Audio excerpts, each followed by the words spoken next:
como leer el Apocalipsis. Justo L. González, Catherine González González.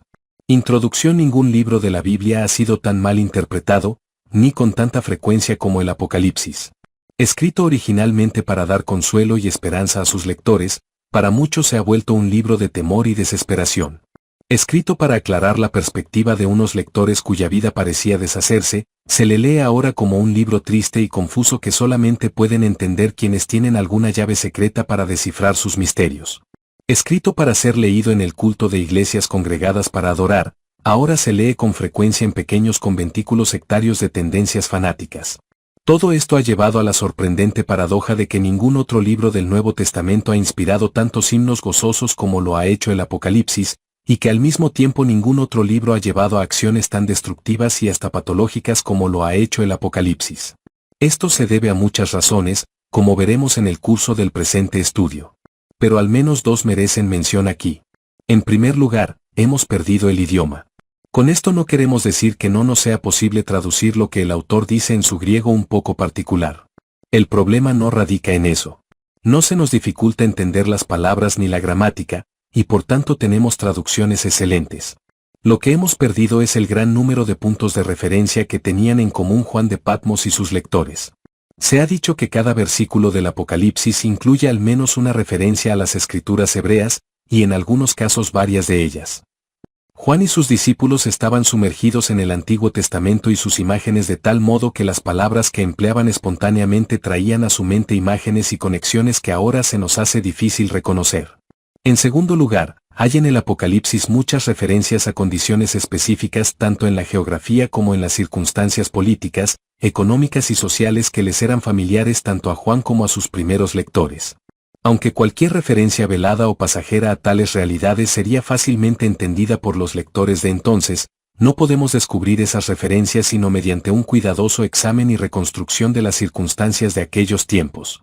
Y aún entonces, cuando mediante la investigación cuidadosa llegamos a entender buena parte de lo que Juan les está diciendo a sus lectores, el hecho mismo de que se nos hace difícil llegar a ese entendimiento nos dificulta leer el Apocalipsis participando de las mismas conexiones emotivas e intelectuales que tendrían para quienes primero lo oyeron leído en voz alta. Esto se puede ilustrar fácilmente mediante el siguiente ejemplo. Supongamos que alguien que sabe el castellano perfectamente bien, pero no conoce su literatura y la historia de nuestros países, escucha a un orador decir: recuerde el alma dormida, avive el seso y despierte. Salgamos a la lid lanza en ristre desfaciendo en tuertos, tomando en cuenta que toda la vida es sueño, y los sueños, sueños son. Si esa persona no conoce las coplas de Jorge Manrique, ni el Quijote de Cervantes, ni la vida es sueño de Calderón, no podrá entender lo que se le dice. Ciertamente podrá entender las palabras, pero no su carga emotiva ni las muchas otras ideas que vienen a la mente para quien conoce esas obras. Tal persona ciertamente podría estudiar entonces a Manrique, Cervantes y Calderón para así llegar a entender lo que se quiere decir. Pero aún entonces su experiencia al leer esas palabras no será la misma de aquel que las escucha estando imbuido en la literatura castellana. Los autores del presente libro somos bien conscientes de esa situación.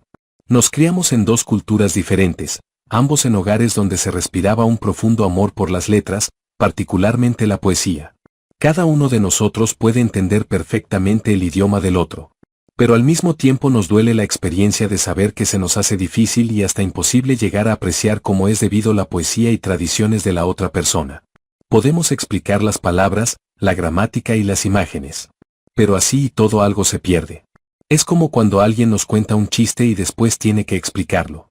Basándose en todo esto, para entender el Apocalipsis, aunque sea en cierta medida, tenemos que tratar de descubrir y entender las referencias que en él haya las escrituras hebreas así como a las circunstancias particulares de aquel momento. Esto es un trabajo difícil que por su propia naturaleza nos dificulta leer el libro como lo deseaba quien lo escribió, en voz alta, como una narración fluida, con imágenes y perspectivas imprevistas.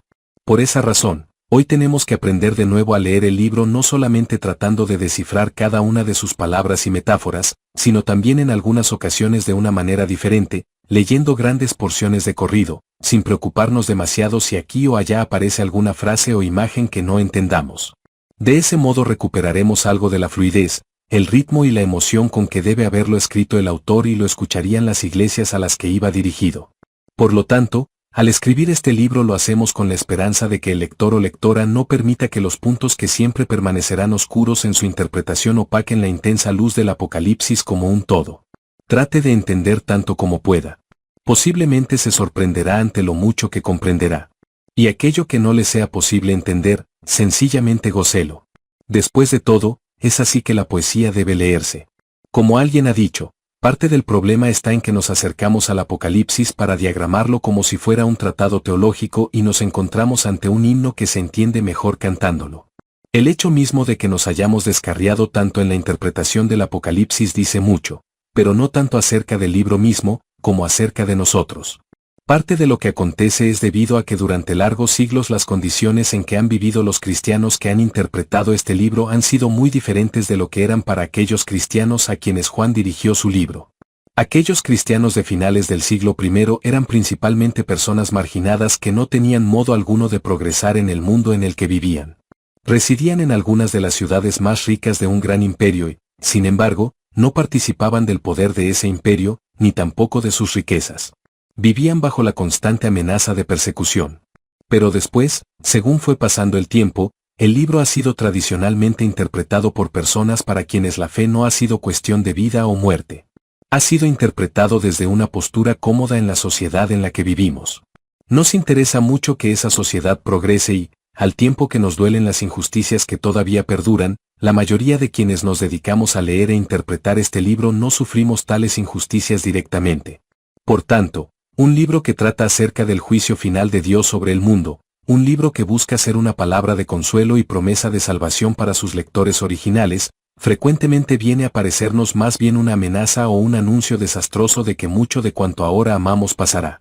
Pero la verdad es que la situación de los cristianos hoy no es tan diferente de la de aquellos cristianos del siglo I como nos imaginamos. Aunque no tengamos que enfrentarnos a la persecución, si nos encontramos frecuentemente ante decisiones que por un lado nos llaman a ser fieles y por otro nos llaman a transitar por otro camino que promete éxito en la sociedad.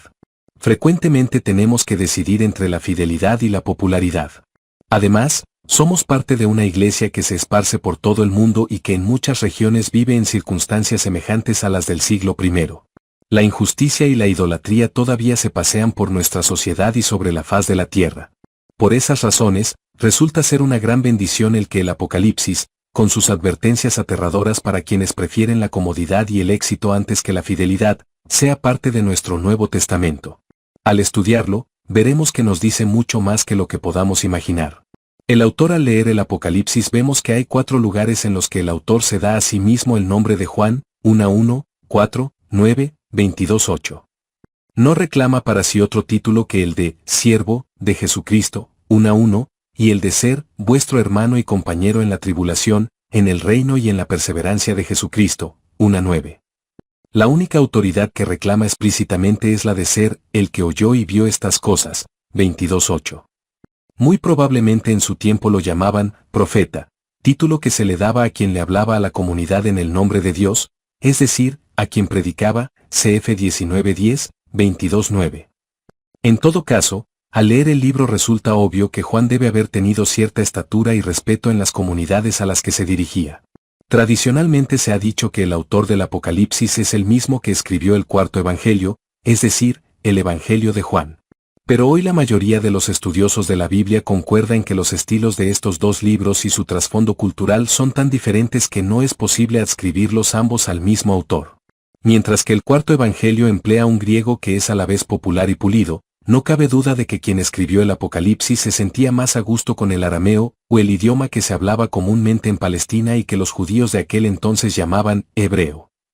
Como hemos dicho, el autor del Apocalipsis era buen conocedor de las escrituras hebreas, así como de otras tradiciones judías más recientes.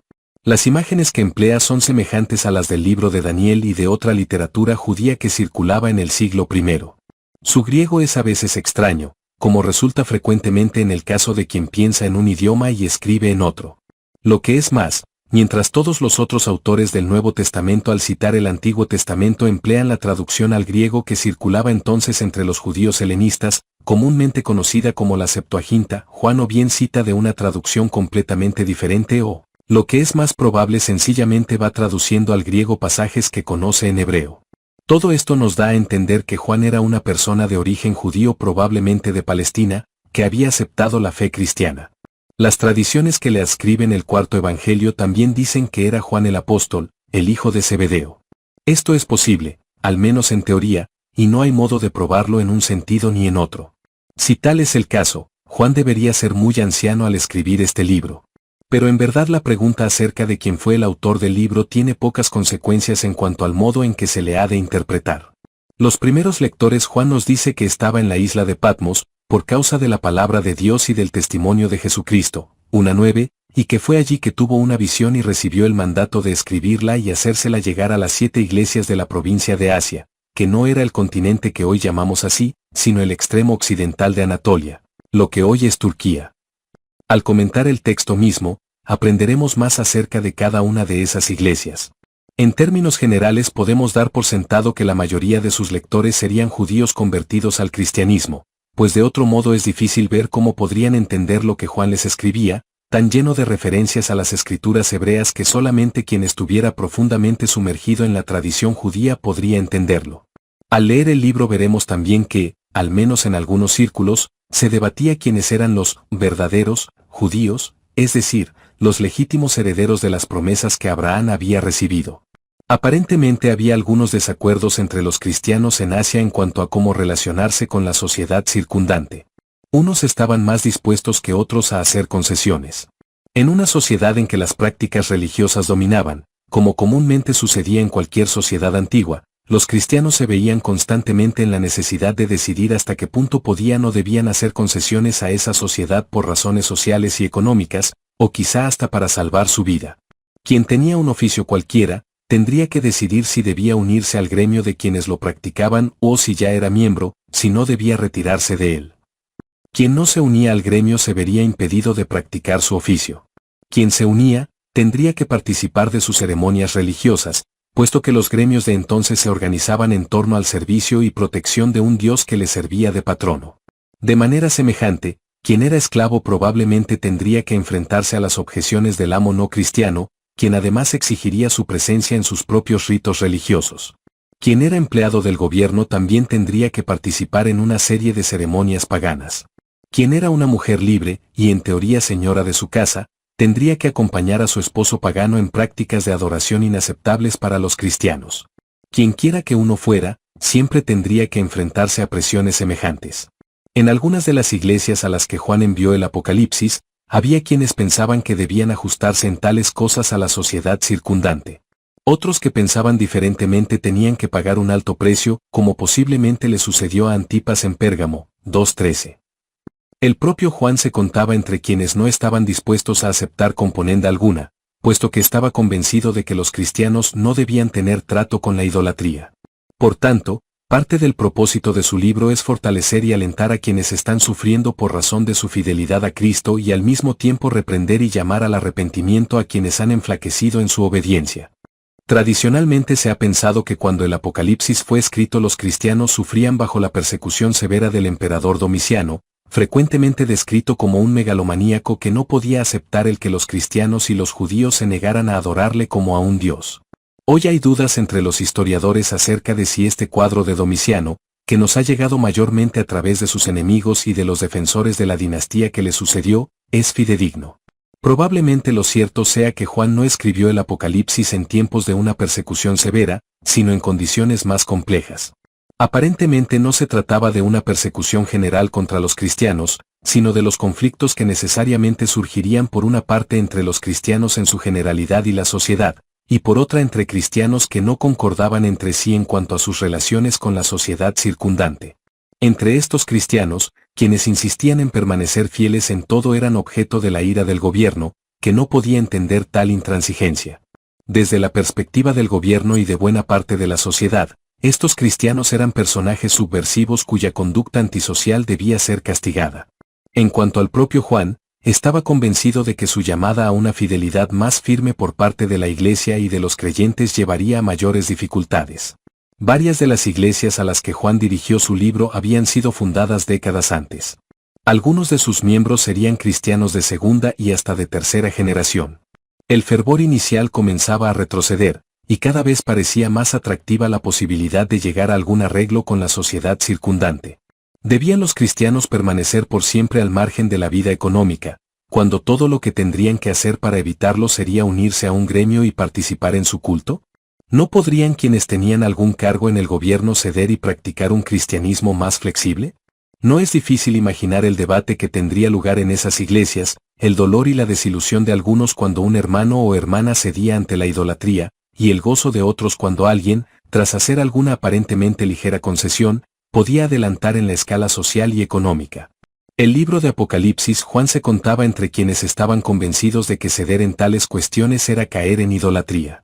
Según una tradición que nos ha llegado, Juan estaba en Patmos porque había sido exiliado por razón de su fe. Sus propias palabras pueden entenderse en este sentido. Yo, Juan, vuestro hermano y compañero en la tribulación, en el reino y en la perseverancia de Jesucristo, estaba en la isla llamada Patmos. 1:9. No cabe duda de que su libro toma el partido de quienes pensaban que toda concesión a las prácticas paganas era condenable, y que por tanto era necesario llamar a los fieles a una estricta perseverancia en la fe. La primera palabra de todo el libro es Apocalipsis, que quería decir revelación. Esa palabra ha venido a ser no solamente el título de este libro en particular, sino también el nombre que se le da a todo un género de literatura que se había vuelto común en los círculos judíos unos pocos siglos antes del advenimiento de la fe cristiana. Los cristianos adoptaron este género para alguna de su propia literatura. El primer caso, y el que le dio nombre a todo el género apocalíptico, fue el Apocalipsis de Juan. En general, la literatura apocalíptica se enfrenta a la cuestión del sufrimiento de los justos en manos de los injustos, y lo hace empleando un lenguaje altamente simbólico que combina un frecuente uso de la metáfora con números que reciben significados misteriosos. Puesto que esa literatura iba generalmente dirigida a los creyentes, su lenguaje frecuentemente era casi ininteligible para quienes no participaban de la misma fe. En toda la literatura apocalíptica las visiones y sus explicaciones tienen un papel importante. Su principal propósito es mostrar por qué los justos sufren, así como reafirmar la victoria final de Dios y de su pueblo. Todo esto es también cierto del Apocalipsis de Juan. Pero el Apocalipsis tiene también otras características que le separan de toda esa otra literatura que hoy llamamos apocalíptica. La más notable es que, mientras toda la otra literatura apocalíptica es o bien anónima o seudónima y coloca los acontecimientos que narra en tiempos y locales ficticios, frecuentemente en un pasado distante, de lo cual la otra excepción importante es el Pastor de Hermas, escrito a mediados del siglo II. El Apocalipsis de Juan claramente declara quién es su autor y dónde está al momento de escribir. En este sentido, el Apocalipsis se parece más a los libros de los antiguos profetas tales como Isaías, Jeremías, Ezequiel y otros, quienes también tuvieron visiones y hablaron en imágenes y metáforas, pero cuyas palabras se relacionaban clara y directamente con el contexto en que cada uno de ellos vivía. Y, lo que es más importante, el libro de Juan difiere de la mayoría de la literatura apostólica en que también tiene ciertas características del género epistolar. Empieza con un saludo semejante al de otras cartas de la misma época, incluye 7 cartas a 7 iglesias específicas, y concluye como en aquella época se cerraba una epístola. Otras características importantes del libro de Juan que no aparecen en la mayoría de las otras obras apocalípticas son sus referencias constantes al culto que tiene lugar en el cielo, así como su uso frecuente de pasajes himnódicos. A través de los muchos himnos que se han inspirado en él, el Apocalipsis ha dejado un sello profundo en el culto cristiano, aun cuando el libro mismo no dice una palabra acerca del modo en que se ha de adorar, como si lo hacen, por ejemplo, algunas de las epístolas de Pablo. También en esto el Apocalipsis se diferencia del resto de la literatura apocalíptica. En resumen, mientras el Apocalipsis le ha dado su nombre a todo el género apocalíptico, el libro mismo es diferente de toda otra literatura apocalíptica que se haya conservado. Esto llega a tal punto que algunos declaran que el Apocalipsis de Juan no es apocalíptico en el sentido estricto. El diccionario de la Real Academia Española define la palabra apocalíptico de varias maneras. Una de ellas es terrorífico, espantoso. Dícese de lo que amenaza o implica exterminio o devastación. En este sentido, el Apocalipsis nos parece apocalíptico, porque estamos de tal manera involucrados en nuestra sociedad y su orden, que su destrucción nos parece una gran catástrofe. Muy diferente sería la situación para los primeros lectores del Apocalipsis. Los eruditos han sugerido varias teorías en cuanto a la estructura y composición del libro. Algunos afirman que no todo él fue escrito por Juan, y algunos hasta que era originalmente un libro judío en el cual se han intercalado porciones cristianas. Algunos han propuesto que el libro viene del círculo de los discípulos de Juan el Bautista, y que lo único que hay de cristiano en él son los primeros capítulos y algunas interpolaciones breves. Tales teorías no han sido generalmente aceptadas, y la mayoría de los eruditos están convencidos de que el libro fue escrito originalmente como una sola pieza, aunque no cabe duda de que se nutre de otras fuentes y de experiencias del autor en su propia vida. En todo caso, esos debates no son importantes para nuestros propósitos. Lo que nos importa aquí es que este libro, haya sido escrito por quien haya sido, fue palabra de Dios para sus primeros lectores cristianos. Aquellos lectores a su vez lo conservaron y se lo pasaron a otras generaciones que también escucharon en él la palabra de Dios y por tanto lo incluyeron en el canon, la lista de libros, del Nuevo Testamento. Y lo que es más importante todavía, también hoy encontraremos en el palabra de Dios para nuestros días. La fecha Ireneo, un cristiano que se había criado en la iglesia de Esmirna, una de las 7 iglesias a las que se dirige el Apocalipsis, y que escribió casi un siglo después, declara que Juan escribió el Apocalipsis, cuando se aproximaba el final del reinado de Domiciano. Puesto que Domiciano reinó del año 81 al 96, esto nos llevaría a pensar que el Apocalipsis fue escrito alrededor del año 95, lo cual es también la fecha que tradicionalmente se le ha asignado. Los escritores de ese tiempo nos pintan a Domiciano como un perseguidor cruel e irracional, lo que nos lleva a pensar que fue en medio de esa persecución cuando Juan escribió el libro. La reevaluación del reinado de Domiciano que ya hemos mencionado, y la probabilidad de que la persecución durante ese reinado no haya sido tan fiera como antes pensamos, lleva a algunos eruditos a sugerir que el Apocalipsis fue escrito mucho antes, tan temprano como durante el reinado de Nerón en el año 64, o si no algo después de Domiciano, cuando la persecución se hizo más cruenta. Puesto que ninguno de sus esfuerzos ha resultado convincente, resulta mejor continuar trabajando sobre la base de la fecha tradicional. En el resto de este comentario veremos que el hacerlo así nos ayuda a entender mejor buena parte del Apocalipsis. Las diversas interpretaciones. Ningún otro libro de la Biblia ha dado lugar a tantas y tan diferentes interpretaciones como lo ha hecho el Apocalipsis. Las más populares de esas interpretaciones son las que comúnmente se llaman futuristas. Estas interpretaciones ven a Juan prediciendo acontecimientos futuros, por lo general acontecimientos en un futuro distante. Tales interpretaciones futuristas casi siempre ven el cumplimiento de las predicciones de Juan en el tiempo en que vive quien hace la interpretación. Ya en tiempos de la Iglesia antigua, hubo frecuentes discusiones sobre el milenio y sus 1000 años de paz. Sobre esto volveremos al discutir el capítulo 20 del Apocalipsis. La pregunta esencial que se planteaba en tales interpretaciones era cuándo comenzaría el milenio. Pero cuando la Iglesia se volvió poderosa y alcanzó el apoyo del Estado, hubo quien pensó que el milenio ya había comenzado y se preguntaba entonces cuándo terminaría. Ya fuera de ese modo o ya de algún otro, los intérpretes futuristas frecuentemente han leído el Apocalipsis como un mapa o programa para el curso de la historia o para su fin. Siguiendo tales interpretaciones, en diversos tiempos algunos cristianos han descubierto, en el Apocalipsis predicciones de que el fin llegaría en los años 380, 500, 800, 1000, 1224, y muchísimos otros. Algunos, ante la corrupción del papado, llegaron a decir que el papa era la bestia apocalíptica. Otros, en apoyo del papado en sus luchas con el imperio, afirmaban que la bestia era el emperador. En tiempos de la Reforma Protestante, muchos protestantes declararon que el papa era la bestia, y muchos católicos romanos respondían declarando que era Lutero. Todos ellos estaban convencidos de que lo que veían en sus tiempos eran señales de lo que Juan había predicho. En tiempos recientes, tales tradiciones se han vuelto otra vez comunes, particularmente entre protestantes. Una vez más, se han ofrecido varias fechas en las que supuestamente el mundo llegaría a su fin. Pero todas ellas han pasado, y todavía el mundo está ahí. Hubo quienes estaban convencidos de que Hitler era la bestia y que la batalla contra él sería el grande y final Armagedón. Después otros decidieron que la bestia era la Unión Soviética, postura que adoptaron también algunos altos personajes en el gobierno norteamericano. Más tarde se ha dicho que la bestia no es ninguno de aquellos, sino el Mercado Común Europeo, o la Unión Europea, o el Tribunal Supremo de los Estados Unidos, o el Ejército de Liberación de Palestina, o China. Tales interpretaciones presentan varias dificultades. La más obvia es que muchas de ellas han resultado erradas. Con esto debía bastarnos para acercarnos con cautela a cualquier nueva interpretación semejante.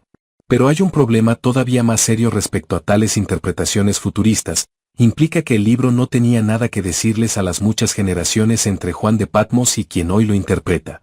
Supongamos por ejemplo que el gobierno comunista de China es la bestia. Eso quiere decir que cuando Agustín en el siglo IV, o Lutero en el XVI, o Wesley en el XVIII, lo leyeron, no tenía nada que decirles, pues la bestia no aparecería sino en el siglo XX.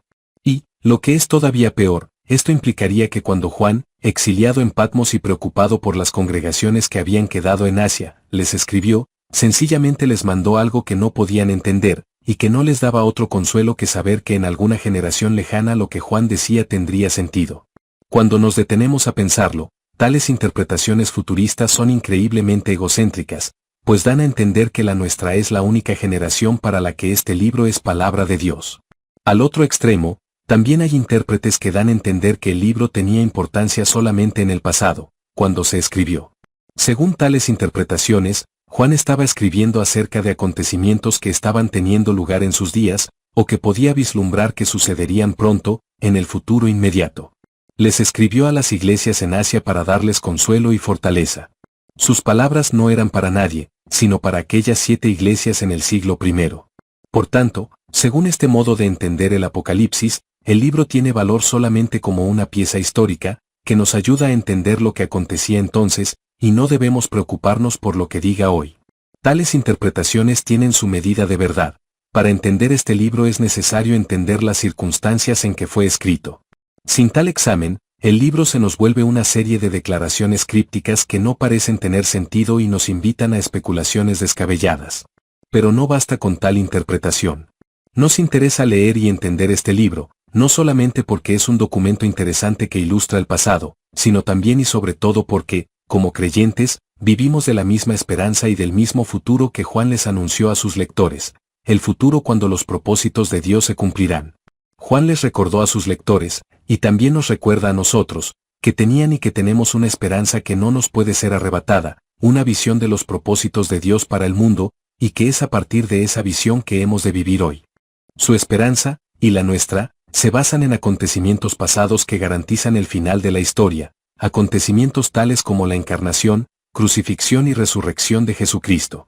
La esperanza de Juan no se fundamenta en un descubrimiento secreto o en una visión que le haya dicho exactamente el orden en que tendrían lugar los acontecimientos, sino más bien en lo que era entonces, y sigue siendo hoy, elemento fundamental de la fe cristiana, que no tenemos por qué temer el fin de la historia, porque ya lo hemos visto anunciado y ejemplificado en Jesucristo.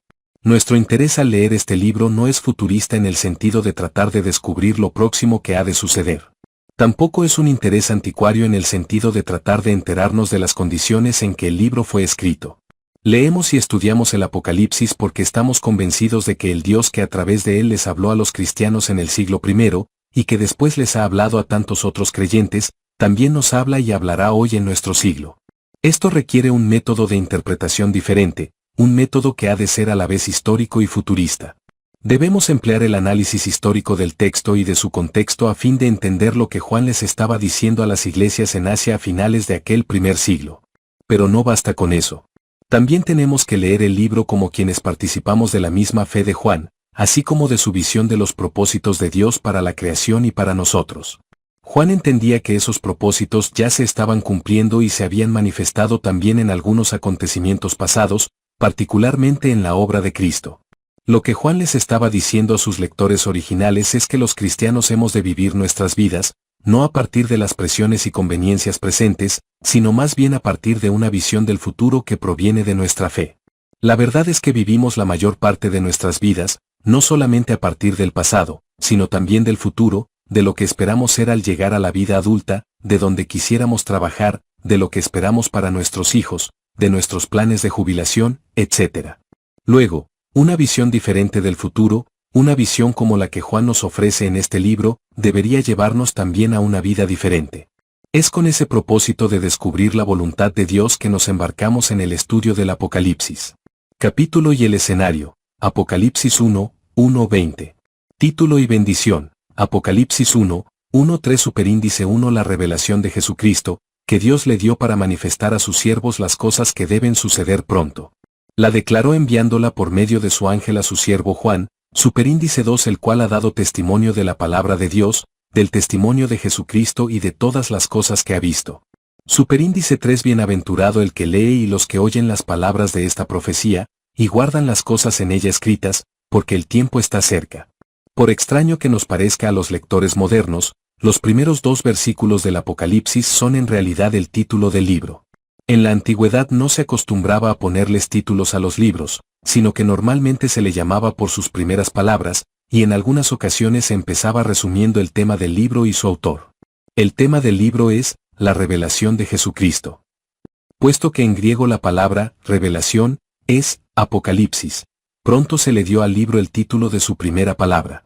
Resulta interesante que esa palabra no vuelve a aparecer en todo el libro, pero ciertamente resumen su contenido, que se trata de una revelación. Si leemos el pasaje con detenimiento veremos que Juan no dice que la revelación le haya sido dada a él, sino que Dios se la dio a Jesucristo, para manifestar a sus siervos las cosas que deben suceder pronto. Esto bien puede referirse a la creciente tensión entre los cristianos y la sociedad circundante que pronto acabaría en persecución. Si lo entendemos en el sentido de que lo que sucederá, pronto, es el cumplimiento de todo el plan de Dios, tal pareciera que Juan se equivocaba. ¿Le resta esto autoridad? Sí, como frecuentemente se piensa, Juan estaba ofreciendo un programa del fin del mundo y las cosas que ocurrirían en torno a él, bien parecería que se equivocó, pues hace casi 2000 años escribió estas palabras y el fin esperado no ha llegado. Sí, por otra parte, el mensaje de Juan es esencialmente una invitación a confiar en Dios, en cuyas manos está el futuro y, sobre la base de esa confianza, a resistir toda tentación a la infidelidad y a aceptar los males de la sociedad. Su mensaje sigue siendo válido, aun cuando todavía no haya llegado el fin que Juan prometió. El meollo del mensaje de Juan no es cuestión de fechas, sino del triunfo final de Dios sobre toda maldad. En el versículo 2, que es todavía parte del título, Juan no nos habla de lo que hizo en el pasado antes de escribir este libro. Podemos dar por sentado que ya se le consideraba profeta antes de su exilio en Patmos. Pero al decir esto debemos recordar que originalmente un profeta no era necesariamente quien predecía el futuro, sino cualquier persona que hablara en nombre de Dios. Y lo que entonces se llamaba profecía era muy semejante a lo que hoy llamamos predicación. En otras palabras, si Juan recibía el título de profeta, esto no se debería a que anunciara el futuro, sino sencillamente a que la iglesia reconocía que Dios le empleaba para hablarle a ella. Nótese además que hay una especie de cadena en cuanto al modo en que la revelación le llega a Juan, pues es revelación de Dios dada a Jesucristo y luego enviada a Juan por medio de un ángel. Viene entonces la primera de 7 bendiciones que aparecen en el Apocalipsis, además de esta que aparece en 1:3, las otras 6 pueden verse en 14:13, 16:15, 19:9, 20:6, 22:7 y 22:14. Esta primera bendición es doble, pues incluye por una parte al que lee y por otra a los que oyen y guardan lo que aquí se dice. Al bendecir al lector, Juan no se está refiriendo a quien, como nosotros hoy, lee el libro en su casa. El libro todo ha sido escrito para ser leído en voz alta en la congregación de la iglesia. Por tanto, quien en este contexto lee, es quien lo hace en voz alta en medio de esa congregación. Y las otras personas a quienes el pasaje bendice son quienes le escuchan. Esto es importante, puesto que hay una diferencia entre leer en privado y leer dentro del contexto del culto y la vida de la iglesia. Al tiempo que el estudio de las Escrituras en privado es importante y valioso, esto no debe hacerse en desmedro de la lectura pública en medio de la congregación, puesto que la mayor parte de la Biblia, y ciertamente el Apocalipsis, fue escrita para ser leída a la comunidad de fe reunida para adorar. El Apocalipsis se dirige a esa comunidad como un todo, y por eso es que la mayoría de sus verbos referentes a los creyentes están en plural. En este caso, son quienes oyen y guardan. El saludo, Apocalipsis 1, 4-8 Juan, a las 7 iglesias que están en Asia, gracia y paz a vosotros de parte del que es y que era y que ha de venir, de los 7 espíritus que están delante de su trono, y de Jesucristo, el testigo fiel, el primogénito de los muertos y el soberano de los reyes de la tierra. Al que nos ama, nos ha lavado de nuestros pecados con su sangre y nos hizo reyes y sacerdotes para Dios, su Padre, a él sea gloria e imperio por los siglos de los siglos. Amén. He aquí que viene con las nubes, todo ojo lo verá, y los que lo traspasaron, y todos los linajes de la tierra se lamentarán por causa de él. Sí, amén. Yo soy el Alfa y la Omega, principio y fin, dice el Señor, el que es y que era y que ha de venir, el Todopoderoso. Estas líneas son típicas del modo en que comenzaban las cartas en la antigüedad. Hoy empezamos con la fecha, y siguen el nombre y dirección del destinatario, un saludo, el cuerpo de la carta, y por último el nombre y la firma de quien escribe. En tiempos del Nuevo Testamento el orden acostumbrado era muy diferente. Se empezaba diciendo primero quien escribía. Puesto que es probable que al leer este libro usted tenga abierta su Biblia al principio del Apocalipsis, retroceda un poco y notará que el libro que inmediatamente precede al Apocalipsis empieza con la palabra Judas, el autor de esa epístola. Y el libro que antecede a Judas empieza identificando a su autor como el anciano. Lo mismo veremos si estudiamos las demás epístolas del Nuevo Testamento, así como la carta que los discípulos reunidos en Jerusalén enviaron en Hechos 15:23. En ese orden de las cartas de la antigüedad, tras el nombre del autor se mencionaban los destinatarios. Esto puede verse en los mismos ejemplos que acabamos de citar. En el caso del Apocalipsis, los destinatarios son las 7 iglesias que están en Asia. Puesto que el número 7 se utiliza repetidamente en este libro, así como en toda la Biblia, para referirse a la perfección o plenitud de algo, bien puede pensarse que las 7 iglesias no son solamente un modo de dirigirse a 7 iglesias particulares, sino también a toda la iglesia. Sabemos que ya en esa época había otras iglesias en Asia, en ciudades cercanas tales como Colosas, Hierápolis y Troas. Pero también es importante recordar que en los próximos 2 capítulos Juan se dirigirá específicamente a 7 iglesias, enviándoles un mensaje a cada una de ellas. Luego, bien podemos decir que las 7 iglesias son a la vez iglesias específicas y símbolo de todo el resto de la iglesia. También vemos en el resto del Nuevo Testamento que normalmente tras mencionar al destinatario de una carta se le dan saludos, y que esos saludos van seguidos de una doxología. En este caso, la doxología tiene una extraña estructura trinitaria, puesto que Juan les desea a sus destinatarios gracia y paz, 1, de parte del que es y que era y que ha de venir, 2, de los 7 espíritus que están delante de su trono, y 3, de Jesucristo, el testigo fiel. La referencia a Dios como el que es y que era y que ha de venir, parece haber sido relativamente común en círculos judíos, ya que aparece en alguna literatura hebrea de esos tiempos. Lo que sean los 7 espíritus, es más debatible. Posiblemente al emplear el número 7 se está dando a entender que la referencia es a la plenitud del Espíritu. Por último, la tercera fuente de gracia y paz es Jesucristo. Posiblemente desee usted comparar esto con el saludo típico paulino, que normalmente les desea a sus destinatarios gracia y paz de Dios y de Jesucristo. En todo caso, a esta doxología trinitaria le siguen primero un himno de alabanza, V7, y luego un mensaje procedente de Dios mismo, V8. En tales doxologías el autor normalmente da algunos indicios de los temas principales de lo que ha de escribir. En este caso resulta importante notar que Juan les dice desde el principio mismo a sus autores que han venido a ser reyes y sacerdotes para Dios. Esto es una referencia a Éxodo 19:6, vosotros me seréis un reino de sacerdotes y gente santa. Lo que es más, con estas palabras el autor da a entender que quienes escucharán sus palabras pertenecen no ya al Imperio Romano, sino que sirven más bien a Dios, y que ese Dios no es el emperador de Roma ni alguno de los diversos intereses de la sociedad circundante. Por eso es importante notar que en esta doxología es Dios quien tiene gloria e imperio por los siglos de los siglos. Tras esta fórmula trinitaria, la doxología pasa a un himno que se introduce con las palabras, he aquí. Juan está a punto de contar sus visiones. Pero al mismo tiempo está invitando a sus lectores a mirar ellos también de tal manera que ellos, como él, puedan ver el venidero triunfo de Jesús y su juicio sobre todos los linajes de la tierra. Por último, esta doxología introductoria termina con unas palabras que vienen de Dios mismo, quien es, el que es y que era y que ha de venir, como ya se dijo en 1:4, y es además, el Todopoderoso. Este último título era el modo en que las traducciones de la Biblia hebrea al griego traducían el título de Señor de los ejércitos. Lo que Dios declara es, yo soy el Alfa y la Omega. Puesto que estas son la primera y última letras del alfabeto griego, sería como decir hoy, yo soy de la A y la Z. La misma expresión aparece otra vez en 21:6 y 22:13. En este caso, esta palabra final de Dios cierra la doxología que precede al cuerpo del libro mismo. En breve, el Apocalipsis empieza en forma de carta, y es en verdad una carta dirigida a las 7 iglesias de Asia. También resulta notable que el libro termina también como terminaría una carta, en 22:21. Luego, aunque que el libro contiene una serie de visiones e himnos, así como 7 cartas breves, dirigidas cada una a una de las 7 iglesias de Asia, el Apocalipsis en su totalidad toma la forma de una epístola más amplia, semejante a las de Pablo. En esta carta, Juan deja claro que la visión que ha tenido no es para él solo, sino también para quienes han de escuchar sus palabras en las 7 iglesias y, por extensión, también para nosotros hoy.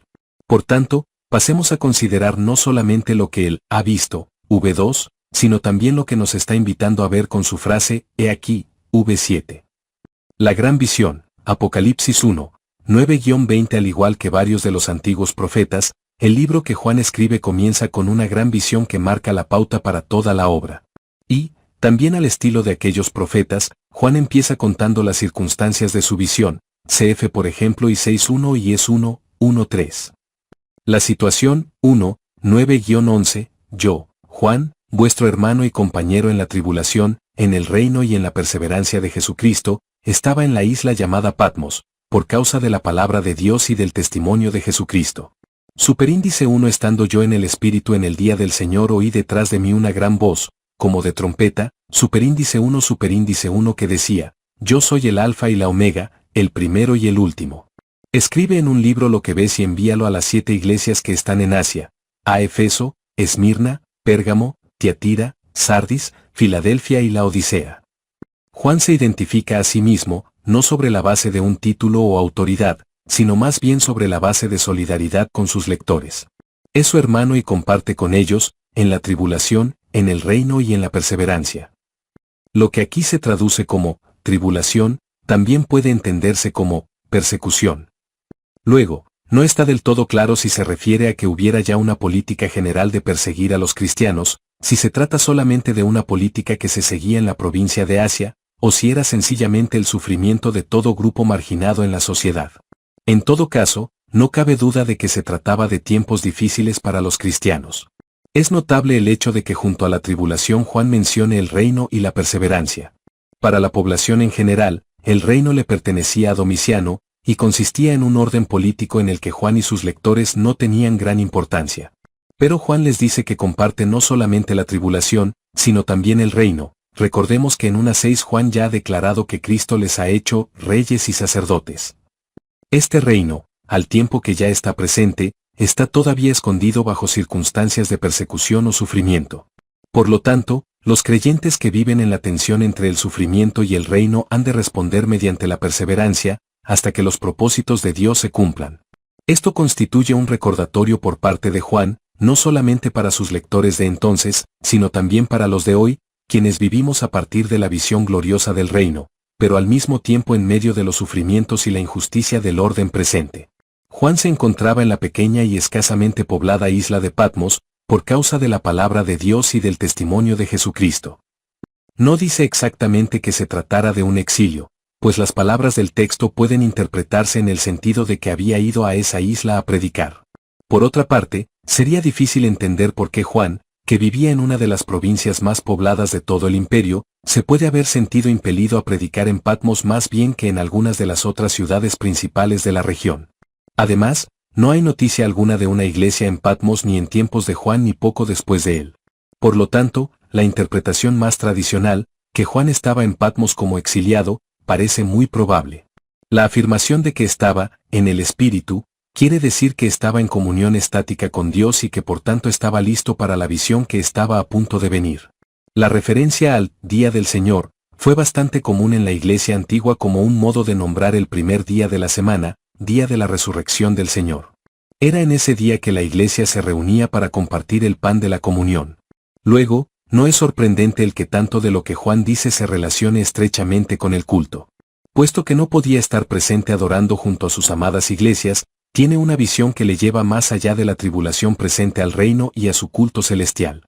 El que le llegara una gran voz, como de trompeta, se entiende en este contexto, pues a través de todo el Antiguo Testamento la trompeta significa la presencia de Dios en el culto, cf., por ejemplo, LV 23-24, una conmemoración al son de trompetas y una santa convocación. Lo que la voz dice marca la pauta para todo el resto del libro. Juan ha de escribir lo que ve y mandárselo a las 7 iglesias que están en Asia, en las ciudades que se mencionan a continuación, sobre estas 7 iglesias, tanto colectiva como individualmente, véase el comentario sobre 2, 1, 3, 22. La visión, 1, 12-20, superíndice 1 superíndice 2 me volví para ver la voz que hablaba conmigo. Y vuelto, vi 7 candelabros de oro, superíndice 1 superíndice 3 y en medio de los 7 candelabros a uno semejante al Hijo del Hombre, vestido de una ropa que llegaba hasta los pies, y tenía el pecho ceñido con un cinto de oro. Superíndice 1 su cabeza y sus cabellos eran blancos como blanca lana, como nieve, sus ojos, como llama de fuego. Superíndice 1 sus pies eran semejantes al bronce pulido, refulgente como en un horno, y su voz como el estruendo de muchas aguas. Superíndice 1 en su diestra tenía 7 estrellas, de su boca salía una espada aguda de 2 filos y su rostro era como el sol cuando resplandece con toda su fuerza. Superíndice 1 cuando lo vi, caí a sus pies como muerto. Y él puso su diestra sobre mí, diciéndome, no temas. Yo soy el primero y el último, superíndice 1 el que vive. Estuve muerto, pero vivo por los siglos de los siglos, amén. Y tengo las llaves de la muerte y del Hades. Superíndice 1 escribe, pues, las cosas que has visto, las que son y las que han de ser después de estas. Superíndice 2 respecto al misterio de las 7 estrellas que has visto en mi diestra, y de los 7 candelabros de oro. Las 7 estrellas son los ángeles de las 7 iglesias, y los 7 candelabros que has visto son las 7 iglesias. Todo este pasaje nos recuerda a Daniel 7, 13-14 y 10, 5-10, textos que sería bueno leer ahora como trasfondo a lo que Juan dice. Los 7 candelabros, como se le explica a Juan al final de la visión, simbolizan las 7 iglesias a las que debe escribir. El hecho de que quien es, semejante al Hijo del Hombre, está, en medio de los 7 candelabros, quiere decir que el Cristo celestial no es un dueño ausente, sino que está presente entre las iglesias. La descripción de aquel que ve Juan es majestuosa y sigue el patrón de Daniel 10. Este ser, semejante al Hijo del Hombre, lleva las vestimentas típicas de un sumo sacerdote o de alguna persona de gran autoridad. Su cabellera blanca y sus ojos, como llama de fuego, son señales tanto de su gran edad como de su perenne fuerza y autoridad. Sus pies están hechos de una aleación de metal que la RVR traduce como semejante al bronce pulido. Probablemente esto se refiera a una aleación de alto valor que existía entonces, y que se producía particularmente en Tiatira. Como en Daniel, donde la voz se compara con el estruendo de una multitud, aquí se compara con el estruendo de muchas aguas. Las 7 estrellas que este personaje tenía en su diestra son los ángeles de las 7 iglesias, como se le explicará al propio Juan. Se ha discutido mucho acerca de lo que puedan significar estos ángeles, cf. el comentario sobre 2.1. En todo caso, no cabe duda de que al menos esto quiere decir que este personaje tiene las 7 iglesias en la mano y por tanto cuida de ellas y tiene poder sobre ellas. La espada aguda de 2 filos, que sale de su boca es una manera bastante común de referirse a la palabra de Dios, dando a entender que con esa arma basta. Por último, el rostro, como el sol cuando resplandece con toda su fuerza, es la referencia a la gloria divina, que nadie puede ver y, sin embargo, seguir viviendo, ex 33 horas y 20 minutos. No ha de sorprendernos por tanto que Juan caiga, a sus pies como muerto, ante la majestad de esta visión. Lo que sí es sorprendente es que esta figura majestuosa, quien no es sino Cristo en toda su gloria, se incline a tocarle y le diga, no temas. Hay 2 puntos importantes que es necesario recalcar en esta visión, puesto que nos dicen algo acerca del mensaje de Juan y de su teología. En primer lugar, se trata de una visión de Cristo, como el propio Cristo inmediatamente explicará, estuve muerto, pero vivo por los siglos de los siglos. Pero este Cristo al mismo tiempo se presenta como, el Todopoderoso, el anciano de días quien tiene poder sobre la muerte y el Hades. A través de todo este libro, Juan subraya el poder majestuoso de Jesús, el Cristo, el Cordero que fue inmolado, y se refiere a tal poder en términos que son claramente divinos. En segundo lugar, debe notarse que el mensaje es ante todo de buenas nuevas. Frecuentemente nos inclinamos a pensar en el Todopoderoso en términos de tal majestad que parece haber un abismo entre este Ser Supremo y nosotros. En respuesta a esto, hay quien se inclina a pensar de Dios en términos menos sobrecogedores para así sentirse más cómodo ante la presencia divina. Pero aquí Juan nos presenta por una parte una visión excelsa de la majestad y el poder de Cristo, un Cristo de tal fulgor que su rostro era como el sol cuando resplandece con toda su fuerza. Pero por otra parte este poderoso Cristo se digna tocar a Juan y decirle, no temas. Para Juan, exiliado en Patmos, y para sus primeros lectores, quienes sufrían en medio de una sociedad hostil, esto sería ciertamente buenas nuevas. Y lo mismo debía ser para nosotros, puesto que esto es la esencia del Evangelio.